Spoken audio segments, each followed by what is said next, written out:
tema de la enseñanza de este día es guiados por el Espíritu, viviendo por el Espíritu en un mundo carnal. Primera de Corintios, capítulo 2, versos 6 al 16.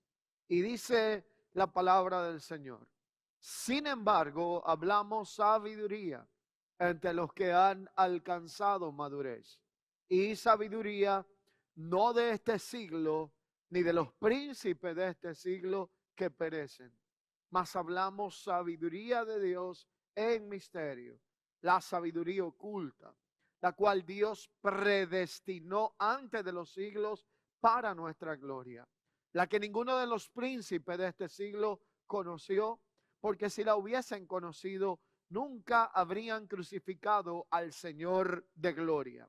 Antes bien, como está escrito, cosas que ojo no vio, ni oído oyó, ni han subido en corazón de hombre, son las que Dios ha preparado para los que le aman.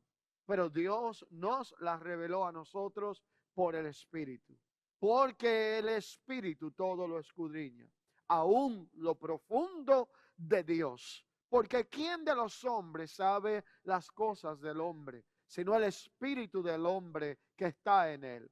Así tampoco nadie conoció las cosas de Dios, sino el Espíritu de Dios.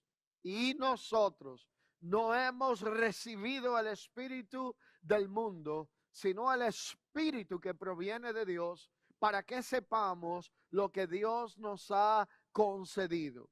Lo cual también hablamos no con palabras enseñadas por sabiduría humana, sino con las que enseña el Espíritu, acomodando lo espiritual a lo espiritual.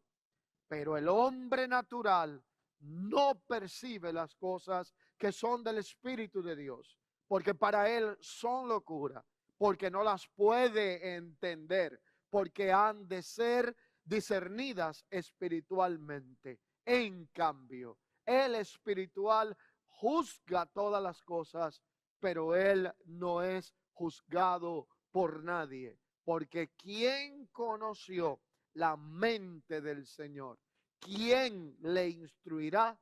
Más nosotros tenemos la mente de Cristo. Diga conmigo: yo tengo la mente de Cristo. Guiados por el Espíritu, viviendo por el Espíritu en un mundo carnal. La realidad es que acabamos de dar inicio a un año. Un nuevo año que juntamente con él traerá consigo nuevas metas, proyectos, retos y desafíos. Y con el inicio de un año siempre nos enfrentamos a nuevas temporadas, una especie de lienzo en blanco que contará con 366 días en el caso de este año bisiesto, repleto de metas, retos y desafíos.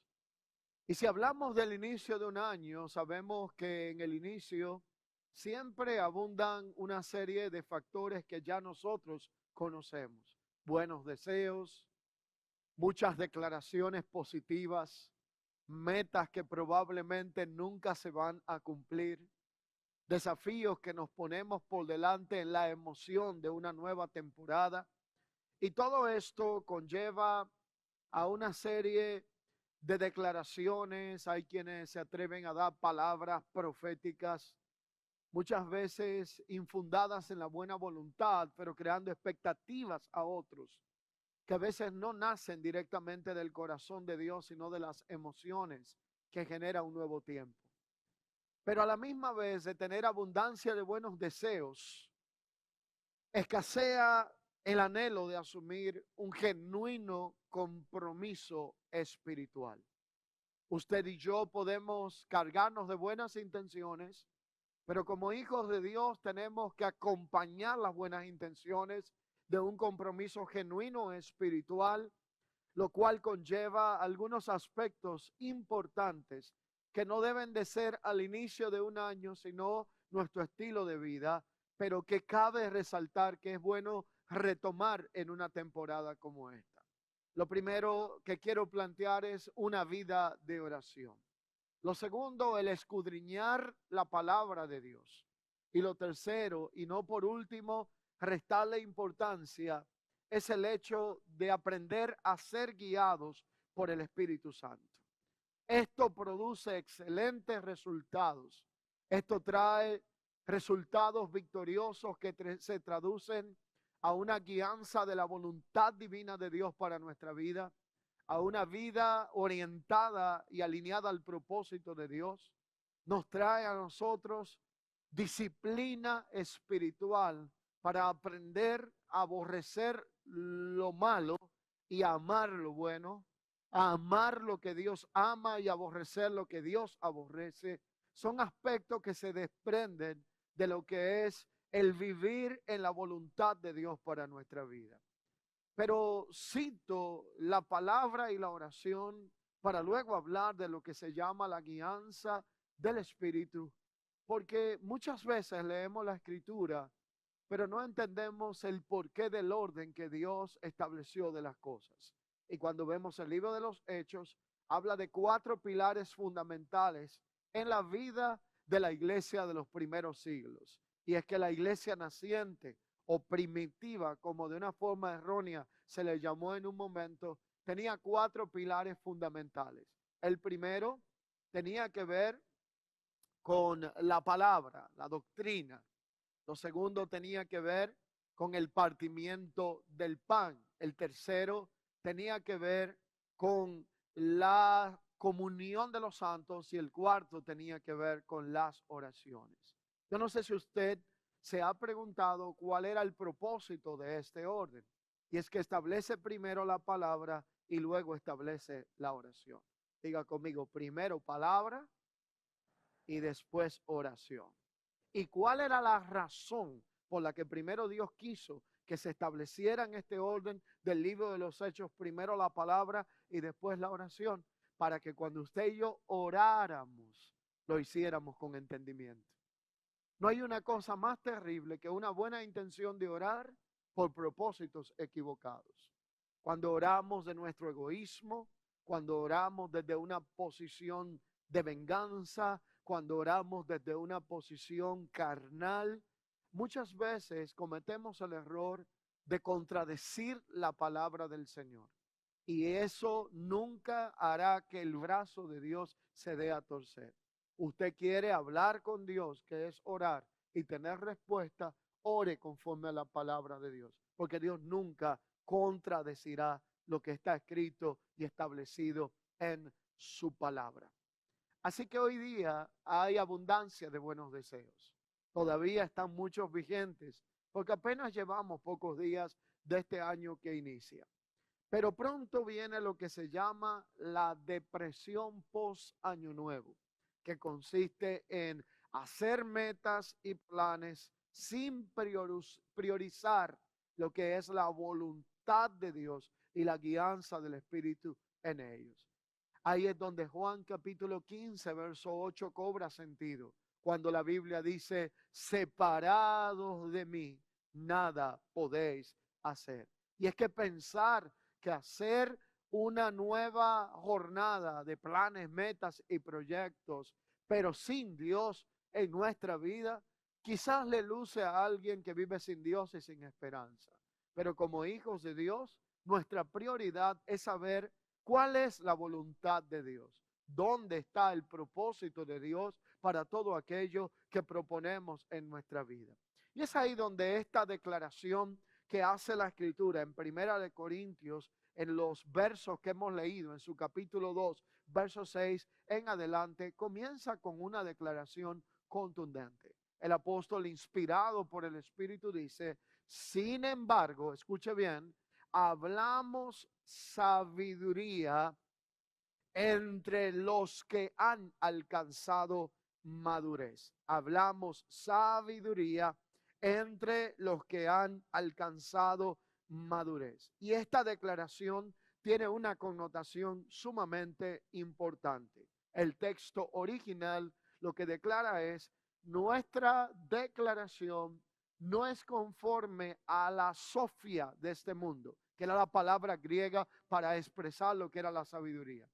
nosotros estamos hablando sabiduría. Y el apóstol aclara, sabiduría de Dios para los que son teleios. Y la palabra aquí teleios es para los que son maduros.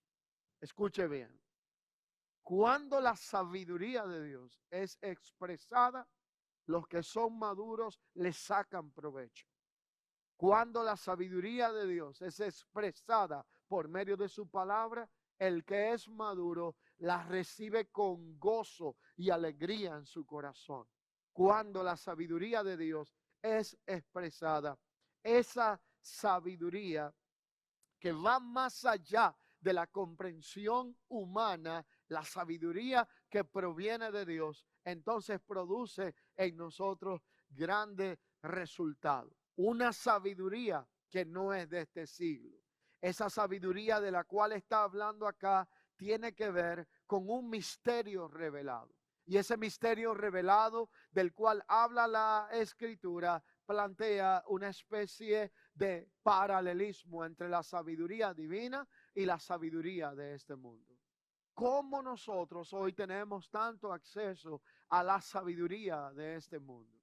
Usted y yo tenemos acceso ilimitado a millones de documentos que buscan el llenar nuestra mente y nuestro corazón de la sabiduría de este mundo.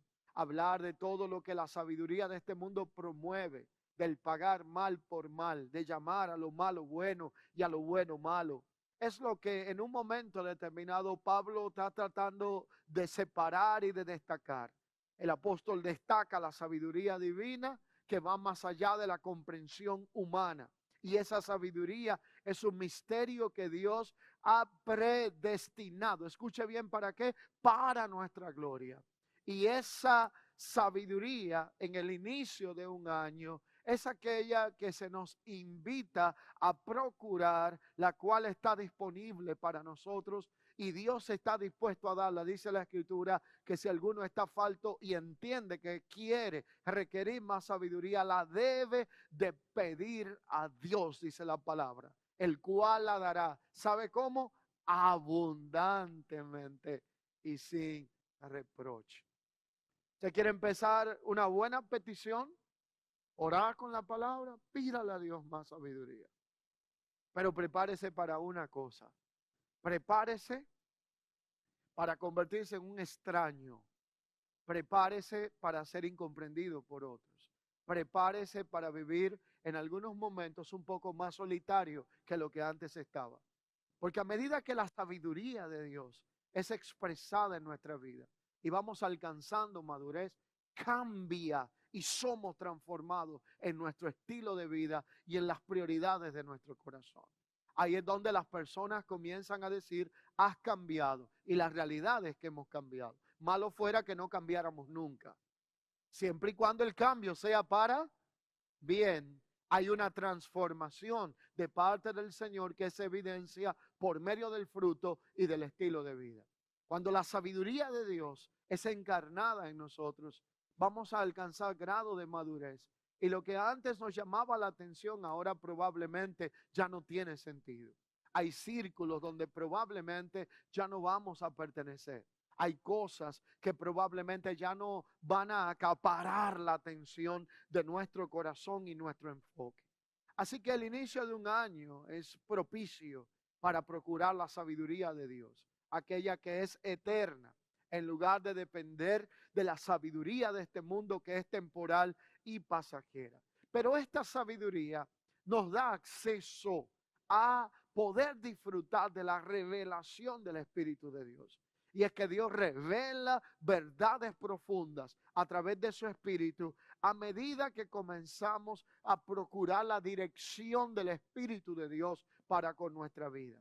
Ahí es donde comenzamos a comprender que Dios tiene cosas gloriosas preparadas para todos aquellos que le aman. Cosas que ojo no vio, cosas que oído no oyó, cosas que no han subido a corazón de hombre, son las que Dios tiene preparadas para aquellos que le aman por su Espíritu. Y es que el Espíritu discierne lo profundo de Dios.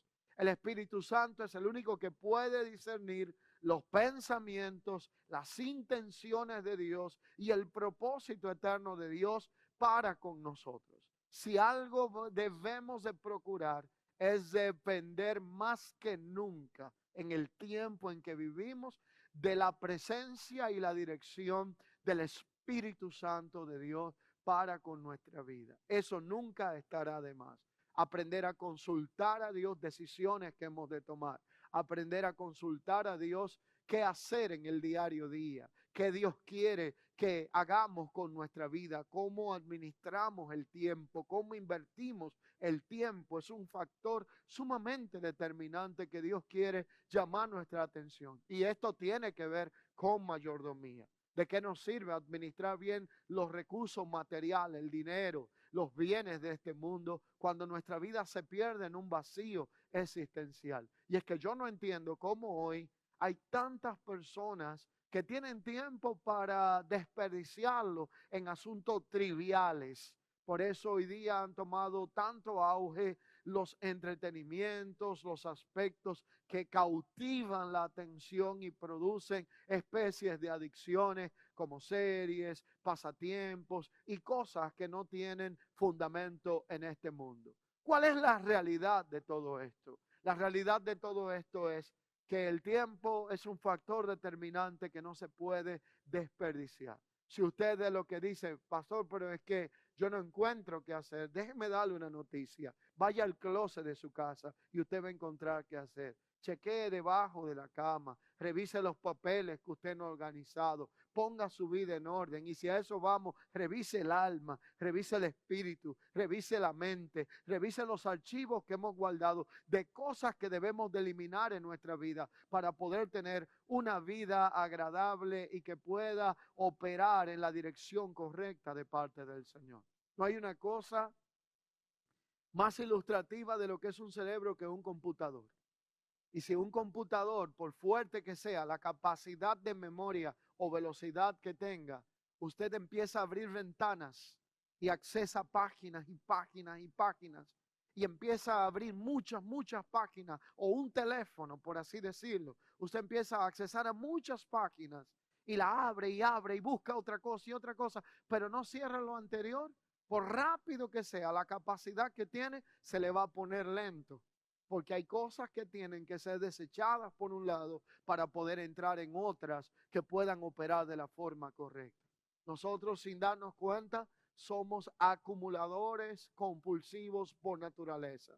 Acumulamos correos que nunca vamos a volver a leer, que nunca vamos a necesitar, guardamos fotos. Si usted no cree lo que le estoy diciendo, haga un ejercicio y más tarde, no ahora, abra su teléfono y dése cuenta cuántos cientos y hasta miles de fotos usted tiene que nunca las va a usar ni servirán absolutamente para nada. Pero las tenemos guardadas porque creemos que son algo importante. Hasta que usted no se deshaga de algunos archivos viejos, no va a tener la capacidad de asumir lo nuevo que tiene Dios preparado para nosotros. Y ahí es donde entra lo que se llama el discernimiento espiritual dentro de la guianza del Espíritu en nuestra vida. El hombre natural sin el Espíritu no puede comprender lo que es de Dios. En cambio, aquellos que son espirituales, que han alcanzado la madurez, como dice el texto, hablamos sabiduría de Dios entre los que han alcanzado madurez, es porque tienen la capacidad de discernir espiritualmente. Y es que a medida que enfrentamos nuevos desafíos, toma de decisiones, necesitamos el discernimiento del Espíritu Santo de Dios para poder tener garantía de victoria en el mundo y en el tiempo que nos ha tocado vivir. Y para eso, el texto bíblico hace una declaración contundente y dice: mas vosotros tenéis la mente de Cristo. Diga conmigo: yo tengo la mente de Cristo. Escúcheme bien. Yo le voy a dejar este ejercicio. Si tan solo invirtiéramos un poco de nuestro tiempo en estudiar lo que significa el privilegio, las capacidades múltiples y lo poderoso que es que Dios diga que nosotros tenemos la mente de Cristo como hijos de Dios, nuestra vida cambia. Solo si entendiéramos lo que implica la mente de Cristo en nuestra vida, nosotros viviéramos de una forma diferente. La realidad es que la mente de Cristo nos lleva a pensar y tomar decisiones alineadas a los principios de Cristo, de la palabra de Dios y de la voluntad de Dios. Hay algunos pasajes bíblicos que afirman la importancia de nosotros no vivir conforme a nuestros propios criterios, ni conforme a los deseos engañosos de nuestro corazón, sino llevar nuestra vida hacia procurar la guianza del Espíritu de Dios y a buscar el que la voluntad de Dios sea la que afirme nuestro andar. Cito 3 de ellos. Proverbios capítulo 3, versos 5 al 6 declara lo siguiente. Confía en el Señor con todo tu corazón y no te apoyes en tu propia inteligencia. Reconócelo en todos tus caminos y Él allanará tus sendas. Romanos capítulo 8, verso 5. Porque los que son de la carne, ¿qué hacen? Piensan, actúan por medio de las cosas de la carne. Pero los que son del Espíritu, piensan en las cosas del Espíritu.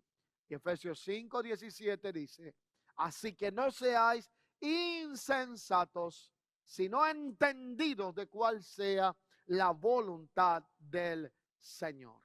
Por eso existe una gran diferencia e importancia en depender del Espíritu de Dios para poder obtener sabiduría y dirección en todos y en cada uno de los aspectos de nuestra vida. Ahora, ¿cuál debe de ser una prioridad en nosotros como hijos de Dios? Es priorizar la vida y la dirección del Espíritu de Dios y su santa palabra, la cual traerá a nosotros garantía de victoria. Voy a repetir, una máxima prioridad en nuestra vida es procurar la vida y dirección del Espíritu de Dios en nosotros para que ésta, por medio de su santa palabra, traiga consigo a nuestra vida garantía de victoria. Y es que el Espíritu Santo de Dios quiere hablar a nosotros. Habla de diferentes formas. Habla a nosotros por diferentes medios. Habla también a través de las Escrituras. Y el asunto consiste en que Dios muchas veces quiere hablarnos a nosotros y nos viene hablando de muchas formas, pero la mente natural no logra comprender lo que es el aspecto del Espíritu. En la mente natural no hay una comprensión de lo espiritual y por eso lo que es espiritual a la mente natural le parece una especie de locura. Hay momentos en nuestra vida que pasan acontecimientos que cuando miramos un poquito hacia atrás nos damos cuenta de que Dios ya nos venía alertando, que Dios ya nos venía avisando, que ya Dios venía llamando nuestra atención para evitarnos pasar por un mal momento. Pero la mente natural se opone a todo lo que tiene que ver con la vida del Espíritu, porque no lo entiende, porque le parece locura. Pero qué interesante es que Dios dice que nosotros no tenemos una mente natural, sino que estamos llamados a ser gobernados por una mente espiritual porque tenemos la mente de Cristo. Ahora, ¿qué sucede con la mente de Cristo que está en nosotros? Es que cuando la mente de Cristo es dada a nosotros por medio del Espíritu, Dios no anula la mente natural, sino que la mente de Cristo ocupa en nosotros un lugar. Pero la mente natural es aquella que nos deja las capacidades que nosotros tenemos desde nuestra infancia. Ahora usted diría, pero si ya yo tengo la mente de Cristo, entonces, ¿qué hago con la mente natural? ¿La echo por allí? No, la mente natural sirve para algunas cosas. La mente natural sirve para usted estar argumentando cosas a veces que no tienen sentido. ¿Se ha topado usted con personas que saben de todo en la vida? Son todólogos que no pierden un pleito ni nunca dejan de perder una batalla porque se la saben todas y su conducta es tan tóxica que llega un momento que usted no sabe de qué hablar con ellos. Ahí opera la mente natural. La mente natural sirve para usted de vez en cuando tener ciertas situaciones. La mente natural también sirve para usted operar en la lógica de muchos aspectos de la vida. Pero hay cosas para las que la mente natural sirve, para la que no funciona sino la mente del espíritu. La mente del espíritu sirve para ser objetivo. La mente del espíritu sirve para tantas cosas, dentro de las cuales obedecer a Dios, conocer la voluntad de Dios, tener discernimiento, saber el bien y el mal y aprender a no ser engañado en un mundo donde abunda la maldad. Esta realidad nos dice a nosotros que lo que parece locura a veces puede ser poder de Dios para salvación. Esto es lo que plantea la palabra. Pero para ser guiados por el Espíritu, lo primero que usted y yo necesitamos se llama tener una vida espiritual. Voy a repetir esto. Usted no puede ser guiado por el Espíritu sin una vida espiritual. Porque quien procura ser guiado por el Espíritu de Dios, lo primero que necesita es tener la vida de Dios. ¿Y cuál es la razón? Es que la Escritura se refiere a la vida del Espíritu. Por lo tanto, la palabra que usa para escribir la vida del Espíritu se llama la palabra Zoe. La palabra Zoe es la palabra espíritu y vida dado a nosotros. Y no es lo mismo tener una vida biológica, estar vivos, caminar, respirar y andar por allí, que tener una vida espiritual. Usted puede andar caminando y estar muerto espiritualmente en los delitos y pecados de la vida. Pero usted puede andar caminando y tener una vida espiritual cuando la vida Zoe ha sido dada a nosotros por medio del Espíritu de Dios. Allí es donde la Biblia dice que se nos ha dado una nueva vida en abundancia. Allí es donde esta vida del Espíritu se diferencia de la vida biológica en el sentido de ser un tipo de vida que conlleva algo más que respirar, tener signos vitales, contar con un pulso cardíaco, porque la vida Zoe es impartida por el Espíritu de Dios que mora en nosotros y que nos hace tener ahora discernimiento, sentir al estilo de Dios y poder identificar los aspectos que agradan a Dios en nuestra vida. Por tal razón, el hombre natural, espiritualmente muerto en delitos y en pecados, no entiende la vida del Espíritu, ni puede escuchar ni conocer la voz de Dios.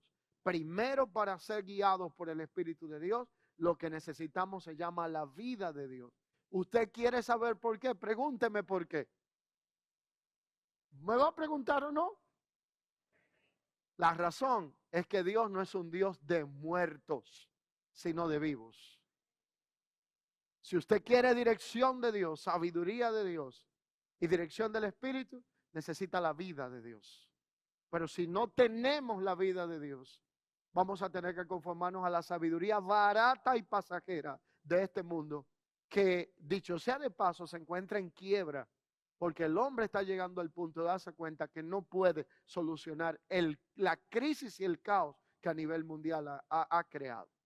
Marcos 12:27 dice: Dios no es un Dios de muertos, sino de vivos.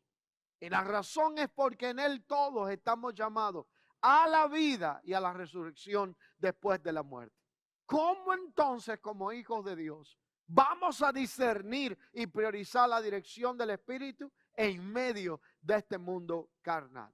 Lo primero es entendiendo que Dios habla y Él está interesado en hablarnos. ¿Usted quiere saber dónde dice la palabra? Entre otros, cuando leemos Hebreos 1, dice: Dios ha hablado muchas veces, en muchas formas, en otros tiempos, a los padres y a los profetas, y en el tiempo de hoy, Dios decidió hablar por medio de su Hijo Cristo. Lo hace de diversas formas, pero lo hace por medio de su palabra. Él tiene el poder para darnos dirección, para estorbarnos para nuestro bien, si atendemos a su dirección, aun cuando estamos a punto de cometer los errores más graves de nuestra vida.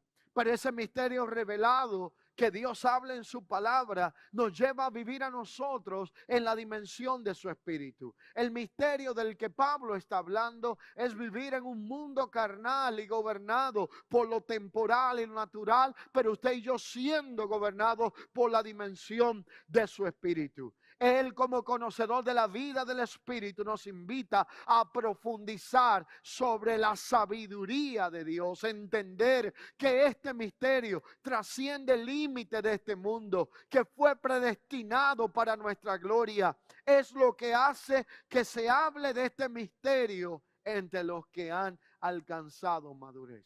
Y es que el texto que leí al inicio diría de esta forma, si lo fuéramos a leer de una manera un tanto exegética, diría: espero, hablamos sabiduría de Dios entre los que son perfectos. Es que para Dios la palabra perfección no implica a alguien que no ha cometido errores, sino a alguien que ha alcanzado un grado de madurez y no quiere errar en su andar y en su vida. No tiene tiempo para desperdiciarlo, no tiene oportunidades para malgastarla, quiere caminar objetivamente, dando en el blanco y haciendo la voluntad de Dios en su vida. Pablo distingue la vida de fe entre dos tipos de creyentes. Lo que yo voy a decir hoy, usted puede hacer un autoanálisis y sacar su conclusión. Pero la forma que Pablo distingue la vida de fe es que él separa dos tipos de creyentes para saber cómo hablarle a uno y cómo hablarle a otro. El primer tipo es entre creyentes maduros que están siendo perfeccionados por el Señor, que están listos para recibir alimento espiritual y sólido. Y el segundo grupo de creyentes, Pablo lo identifica como a niños en Cristo, que solamente quieren leche y viandas, pero no quieren alimento sólido. Y yo estoy claro de una cosa: en una congregación tenemos los dos tipos de creyentes.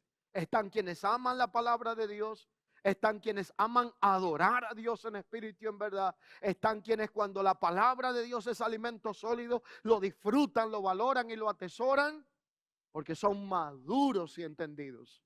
Pero están los niños espirituales, aquellos que la palabra de Dios, mientras más sólida, concisa y precisa es, más sueño le da en la silla donde se encuentran. Aquellos que abostezan todo el tiempo, que dicen: hoy esto no estuvo bueno porque no me hicieron reír. Usted no vino a un circo, usted vino a una congregación. Aquí me gusta que me hagan chistes, pues váyase a un show de comedia, pero la casa de Dios es para tratar palabra de Dios, y estos son asuntos serios que tienen que ver con la eternidad, no para estar haciendo reír a nadie. A mí no me importa perder la popularidad por ser alguien que esté centrado en la palabra. Los maduros, los entendidos, aman lo sólido, aman el alimento que te hace crecer en el entendimiento espiritual para poder participar de los asuntos eternos. Pero también tenemos entre nosotros débiles en la fe, niños espirituales que solo les gusta el entretenimiento. Y aquellos que solo les gusta lo que entretiene, no van a tener un gran crecimiento, pero hay que amarlos también. Hay que aprender a sobrellevar esto. Por eso tenemos un equilibrio en lo que hablamos, para que lo espiritual sea acomodado a lo espiritual. Y Pablo dice que debe de tratar con estos dos grupos de diferente manera. Allí es donde el mensaje tiene que ser entendido y recibido. Pero Pablo dice: aunque hablamos sabiduría de Dios entre los que han alcanzado madurez, no la sabiduría de este siglo que los príncipes no quisieron entender y conocer, lo que Pablo no está dispuesto es a comprometer el mensaje que le había sido asignado. Esto daba a entender que él no estaba dispuesto a predicar otra cosa que no fuera Cristo crucificado, sino más bien que él lo que estaba diciendo era que el evangelio, que se trata de la sabiduría de Dios, es totalmente diferente a la sabiduría de este siglo. Y aquí en el Nuevo Testamento la palabra siglo tiene que ver con dos declaraciones.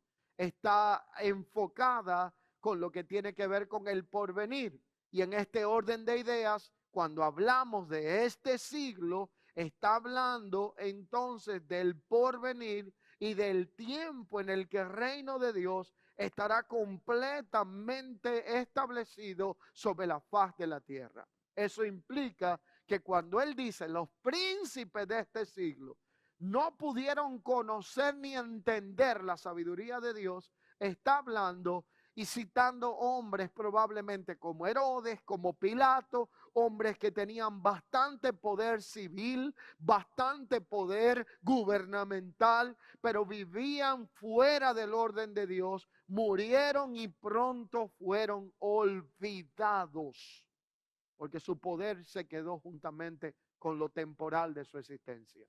Pero la sabiduría de Dios, que no es de este siglo, es eterna, trasciende el tiempo, las edades. Y por tal razón, la realidad es que mientras todo hombre con poder temporal muere y desaparece y es olvidado en el tiempo, entonces Cristo está comprometido con destruir todas las fuerzas del mal cuando retorne gloriosamente de nuevo sobre la faz de la tierra. Y yo quiero decirle algo en este primer servicio de este año.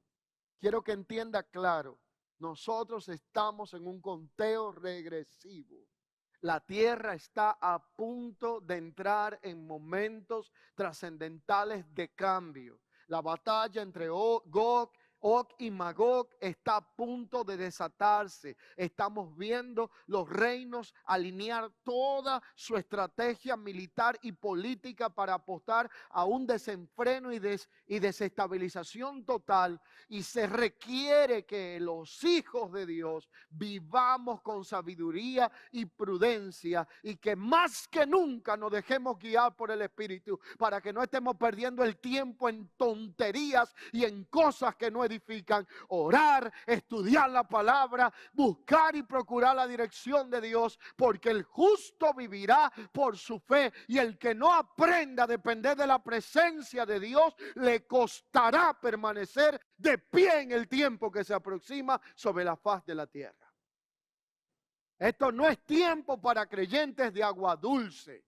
No es tiempo para personas jugando a ser hijos de Dios. Es tiempo para que afirmemos nuestra vida mientras todavía hay palabra de Dios, mientras todavía nos podemos reunir, mientras todavía nos podemos congregar, porque en cualquier momento todo puede cambiar.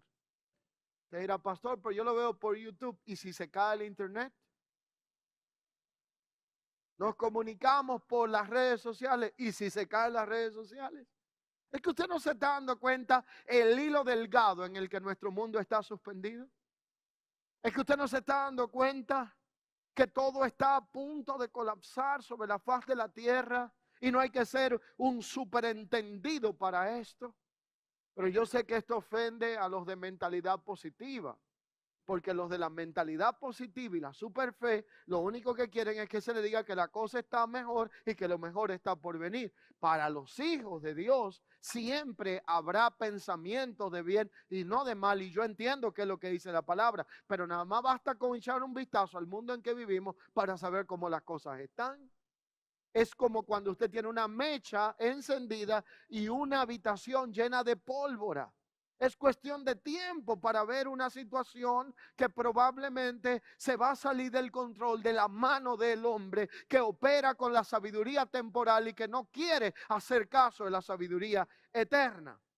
Y aunque Pablo no proclama que el mundo considera la sabiduría, sí proclama que la sabiduría de Dios consiste en proclamar a un Cristo crucificado y resucitado, y por eso la sabiduría de Dios es escondida en forma de un misterio. Y cuando Pablo habla de esa sabiduría que es escondida en un misterio, habla de algo que es inaccesible para una mente humana no redimida, algo guardado en secreto por un tiempo y revelado después por medio de la fe. Por lo tanto, esa es la sabiduría que ninguno de los príncipes de este siglo conoció, porque si la hubieran conocido, no hubiesen crucificado al Señor de gloria. Los príncipes de este siglo Eran aquellos que de alguna forma hacían escarnio de lo que en realidad Dios quiso enviar a este mundo como la máxima expresión de su misterio y su sabiduría, que es el Cristo de la gloria. Antes, como está escrito, dice la Escritura, cosas que ojo no vio, ni oído yo, ni han subido a corazón de hombre, son las que Dios ha preparado para aquellos que le aman. Nuestros ojos y nuestros oídos están expuestos a mucha información en este tiempo en que nosotros vivimos. Desde que uno se levanta, siempre encuentra algo informativo nuevo que venga para traer algún tipo de información nueva a nuestro entendimiento. Para muchos es difícil creer algo que no han visto con sus propios ojos y que no han examinado con sus propios sentidos. Usted no se está dando cuenta, pero estamos siendo tan intoxicados de información que la tanta información nos está creando una inapetencia de poder creer. Es como si la tanta saturación de información ya nos lleva a un estado de confusión en donde nos cuesta creer que algo es real en base a la tanta mentira que procesamos a diario. Pero la realidad de todo esto es que Dios habla y dice, empero Dios reveló estas cosas por medio del Espíritu. Porque aunque nuestros sentidos o intelecto no puedan discernir los misterios de Dios, sí podemos conocer lo profundo de Dios por medio del Espíritu y de la revelación del Espíritu. Allí es donde el Espíritu todo lo escudriña, aún lo profundo de Dios. Y ahí es donde los príncipes de este siglo no pudieron accesar ni acceder. Conocer lo que Dios nos ha concedido a nosotros es parte de la tarea del Espíritu de Dios en nuestra vida. Escuche bien, el Espíritu de Dios en nosotros tiene una función primaria. ¿Sabe cuál es la función? Si usted es lo que toma nota o repite para poder memorizar lo que estoy diciendo, la función primaria del Espíritu es darnos a conocer lo que Dios nos ha concedido. Porque nosotros tenemos cosas que no sabemos que la tenemos, pero el Espíritu que conoce lo profundo de Dios se encarga de darla a conocer. Así que cuando entendemos esta realidad como morada y templo del Espíritu de Dios, tenemos capacidades, número uno, de conocer lo que Dios nos ha concedido por medio de su Espíritu. Dos, de hablar con la sabiduría que el Espíritu de Dios otorga. Tres, discernir espiritualmente. Y cuatro, operar en la mente de Cristo. Y ese operar en la mente de Cristo involucra operar en la madurez y en la sabiduría de Dios.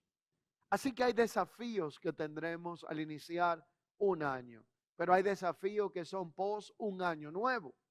Y en este recién año que entrenamos, nos enfrentamos a la tentación de sumergirnos en metas, proyectos sin priorizar a Dios y la dirección de su Santo Espíritu, lo cual hace que muchos caigan en la trampa de este tipo de depresión, de haberse planteado cosas que quizás no la van a ver manifestarse. Allí es donde la prioridad como hijos de Dios está ligada a la necesidad de priorizar la vida del Espíritu. El desafío de ser guiados por el Espíritu en medio de un mundo carnal implica que la intención de la carne es diferente a la intención del Espíritu. La intención de la carne es el amar las cosas de la carne. Se rebela contra Dios, aborrece tener que someterse a la voluntad de Dios y ama pensar que la propia vida carnal o ese famoso autocontrol que hemos oído tanto hablar de él, se convierte en el capitán de su propio destino y de su propio barco.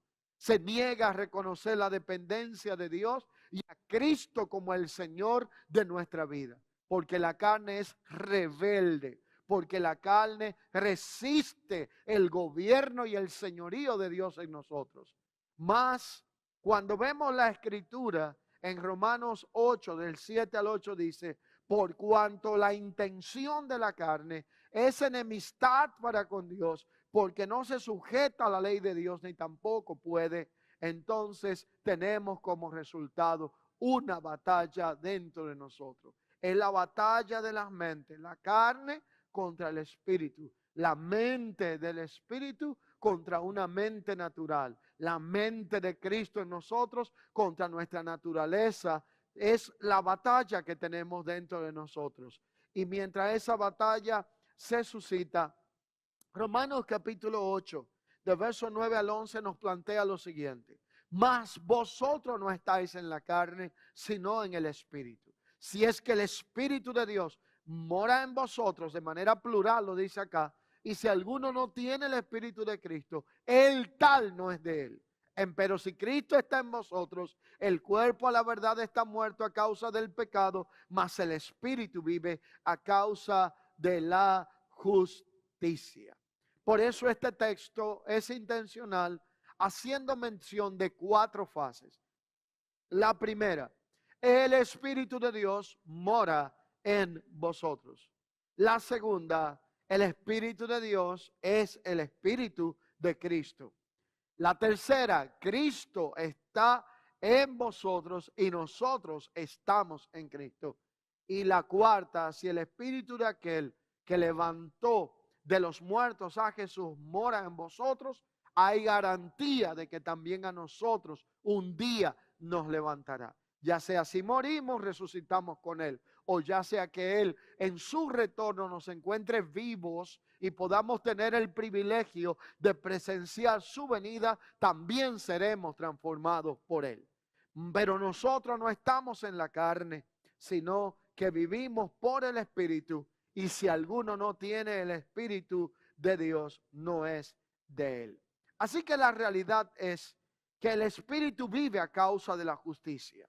Y allí es donde, a causa de la justicia, tenemos ejemplos de personajes que fueron guiados por la vida del Espíritu, que se dejaron guiar por el Señor y su destino final fue para bien. Y cito 3 antes de concluir esta enseñanza. El primero se llamó José. En el libro de Génesis, en sus finales capítulos, aparece la historia de un hombre importante para la historia de la nación de Israel. Su nombre era José. Él resistió la tentación sexual de la esposa de Potifar, aquella que un día lo provocó, y fue guiado por el Espíritu en todo su peregrinaje en su vida en Egipto. Hasta el día de hoy, el pueblo judío reconoce como uno de sus patriarcas, sus grandes, a aquel hombre José, cuyo mayor meta fue ser guiado por el Espíritu de Dios en todo lo que tenía que ver con su andar y su accionar. El segundo que cito fue un hombre cuyo nombre se atribuye a un libro profético, Daniel. Aquel hombre se propuso ser guiado por el Señor y no se contaminó con la comida y bebida del rey de su momento, y mantuvo su fidelidad a Dios aún en Babilonia, donde fue guiado por el Espíritu de Dios, y Babilonia era el lugar de la confusión. Dios puede traer guianza y dirección en medio de la confusión, cuando el Espíritu de Dios es que gobierna nuestra vida. Y el último, tercero, es el apóstol Pedro, quien predicó con valentía y poder después de recibir el Espíritu Santo en el día de Pentecostés. Por eso la vida y la guianza del Espíritu de Dios en nosotros es esencial para poder tener una vida de fe y comunión espiritual con garantía de poder tener victoria en todo nuestro andar. Dios nos ha prometido que su Espíritu estará con nosotros para guiarnos a toda verdad y llevarnos a disfrutar de una vida plena y en abundancia. Por eso debemos de permitir al Espíritu de Dios que guíe nuestras decisiones y acciones, porque la vida del Espíritu será el resultado de la vida en Cristo y de su palabra. Solo la dureza de corazón viene de una vida que no tiene al Espíritu del Señor. Y la única manera del corazón ser de carne o sensibles teniendo al Espíritu de Dios, de lo contrario nuestro corazón termina endureciéndose, se termina entenebreciendo y se convierte en un corazón de piedra si el Espíritu de Dios no es quien los transforma y quien trae una sensibilidad a nuestro corazón. Por eso Romanos habla del hombre que quiso levantarse contra Dios. Su corazón fue entregado al endurecimiento. Se entregaron en pasiones desordenadas los unos con los otros. Por eso Dios habla de un corazón nuevo y un espíritu nuevo. Y su guianza produce un nuevo estilo de vida en nosotros. La gran diferencia entre vivir en la carne y vivir por el espíritu consiste en la forma en que Dios puede guiar nuestra vida y nuestro accionar. Vivir en la carne nos lleva a ser guiados por deseos egoístas, por nuestras pasiones y nuestras propias decisiones. Y vivir por el Espíritu nos lleva a ser guiados por la voluntad y el propósito de Dios para con nuestra vida. La vida de la carne nos aleja de Dios y la vida del Espíritu nos hace disfrutar la presencia del Señor. Pero la transformación que nuestra vida necesita solamente se puede lograr por medio del Espíritu de Dios. Allí es donde para vivir y ser guiados por la vida del Espíritu necesitamos algunos aspectos interesantes con los cuales prácticamente voy a ir concluyendo. El primero es anhelar y disfrutar la presencia de Dios a través de la oración y la palabra de Dios. El segundo, aprender a rendir nuestra vida y estar dispuesto a hacer su perfecta voluntad. Tercero, arrepentirnos continuamente de nuestros pecados y confiar en el perdón de Dios para con nuestra vida. Cuarto, aprender a amar a nuestro prójimo como a nosotros mismos y aprender a practicar el hacer el bien a los demás. 5, mantener una actitud de gratitud y alabanza a Dios en todo tiempo y en todo momento. Pero también hay formas en las cuales nosotros podemos vivir esta vida que produce una guianza del Espíritu por medio de una vida espiritual. Y voy a citar 7 de ellas. La primera, leyendo y estudiando la palabra de Dios. Y es que la Biblia es la fuente de más sabiduría que podemos encontrar. Nos da dirección para vivir de forma espiritual y al leerla y estudiarla podemos conocer la voluntad y el propósito de Dios para nuestra vida. Leer y estudiar la palabra de Dios, número 1. Número 2, orar, que es hablar con Dios. La oración no solamente es una forma de hablar con Dios, sino que también por medio de la oración nosotros podemos presentar a Dios nuestras necesidades en oración, ruego, súplica y con acción de gracia, y de esta forma no ser consumidos por la ansiedad que hoy día ocupa la mayoría de las vidas. Número 3, vivir una vida justa. Y es que la vida espiritual no se trata solo de ser un creyente religioso, sino de practicar la justicia de Dios. Número 4, aprender a perdonar. Y yo sé que casi todos sabemos que la Biblia dice que nuestro Padre Celestial perdonará nuestras ofensas, así como nosotros perdonamos a los que nos ofenden. Que si vas a traer una ofrenda a un alfolí y allí te acuerdas que tu hermano tiene algo contra ti, ve primero y arréglate con tu hermano y luego ven y trae la ofrenda, porque no se trata de hacer algo, sino hacerlo con la actitud correcta. Así que casi todos estamos claros en que debemos de perdonar a otros para que Dios nos perdone, ¿verdad que sí? Pero ¿cuántos se han detenido a pensar que a veces somos muy buenos perdonándonos a otros, pero somos muy crueles sin perdonarnos a nosotros mismos? Y vivimos con un problema interno en donde no logramos superar los errores del ayer, las situaciones que un día cometimos o las actitudes que un día nos llevaron a alejarnos del Señor. Así que aprender a perdonar. 5, servir a Dios. Jesús fue el modelo de excelencia de servicio. Sirvió a los demás. Y al servir, entonces manifestó el amor por otros. 6, confiar en Dios. La vida espiritual implica aprender a confiar en Dios en medio de cualquier circunstancia. Y 7, y esta última también es agradable a Dios y es una que ha sido olvidada, se llama compartir el mensaje de salvación. Me detengo en esta séptima acción que contribuye con cultivar la comunión con Dios. Yo creo que en la historia reciente, moderna. No habíamos estado frente a una iglesia más egoísta que la que tenemos en nuestro tiempo. Escúchalo bien, lo voy a repetir. Una generación de creyentes egoístas que no le hablan de Dios a nadie, sino que nada más se lo quieren consumir así solos. Y usted dirá, si Dios ha sido bueno con usted, si Dios ha sido misericordioso con usted y conmigo, si Dios ha sido paciente con usted y conmigo, y si no queremos otra cosa más que ser de Cristo, ¿por qué nos cuesta tanto hablarle a otros de esta gloriosa salvación que hemos conocido?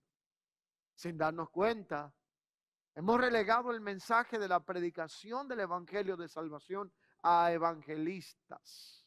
Y yo no digo que está mal que el evangelista haga su trabajo, pero hay una responsabilidad que tenemos cada uno de nosotros. Se llama dar por gracia lo que por gracia hemos recibido. Usted sabe lo triste que es que un año culmina y un año inicia y tenemos 70,000 metas, pero no contemplamos dentro de esas metas el ganar por lo menos, escúcheme bien, por lo menos una vida en un año para el Señor. No nos ganamos. Porque estamos viviendo en un medio de una generación de creyentes egoístas que no le hablan la palabra de Dios a otros. Y aunque usted probablemente no lo crea, esto ofende la presencia del Espíritu de Dios. Porque hay una gran comisión pendiente que dice, id por todo el mundo y predicad el Evangelio. Y esto no solamente para pastores y evangelistas, sino para todo el que ha creído y conocido el Evangelio de salvación. Si nosotros queremos agradar al Espíritu de Dios, debemos de hablar de Él sin temor, sin vergüenza alguna. No le estoy diciendo sin vergüenza a nadie, sino que no tengamos vergüenza alguna de hablar del Evangelio de Jesucristo. Así que vivir la vida del Espíritu y ser guiados por el Señor nos va a llevar a experimentar una transformación y una garantía de una vida victoriosa. Resultado que tendremos si somos guiados por el Espíritu. Paz y gozo en nuestro corazón a pesar de las circunstancias. Mayor comunión con Dios y mayor comprensión de su amor por nosotros y la capacidad de resistir tentación y el deseo de pecar y la capacidad de amar y perdonar a otros como Cristo nos amó y nos perdonó a nosotros, y la oportunidad de ser luz en un mundo gobernado por las tinieblas para testificar del amor de Dios en Cristo a todos aquellos que Dios nos permita alcanzar. Conclusión: vivir y ser guiados por la vida del Espíritu no es solamente una experiencia espiritual, sino que tendrá aspectos prácticos, vivenciales a diario en nuestra vida para que podamos experimentar una transformación interna y externa que nos llevará a vivir una vida abundante y plena y nos dará garantía de poder vivir en el año agradable y de la buena voluntad y el favor de nuestro Dios.